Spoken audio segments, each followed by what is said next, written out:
Good morning. आता mamma बरोबर good morning बोलायची प्रॅक्टिसही सुरू झाली आहे. छान ब्रेकफास्ट करून झाला, रुदाबरोबर अभ्यास करून झाला. आमच्याकडे काही रिअल घोडा नाही आहे म्हणून सोफ्यावरची पिलो काढून त्यावर घोडाघोडाही खेळून झालं. घरभर घोडाघोडा करून दोघेही दमले. त्यानंतर निवांत आराम केला. आम्ही जेवणाला आज मस्त चिकन भाकरी केली होती.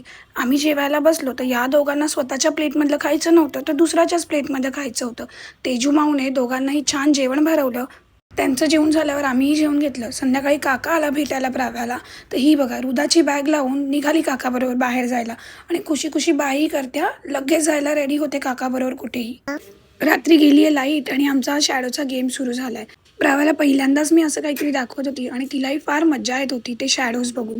तुम्ही तुमच्या बेबीज समोर असा काहीतरी शॅडोचा गेम खेळून बघा आणि बघा ते किती एन्जॉय करतात. आम्ही तर खूप वेळ काढला आहे हा गेम खेळण्यात कारण लाईट काय लवकर येणार नव्हती. आय होप तुमचाही दिवस छान गेला असेल. पुन्हा भेटूच उद्याच्या ब्लॉगमध्ये.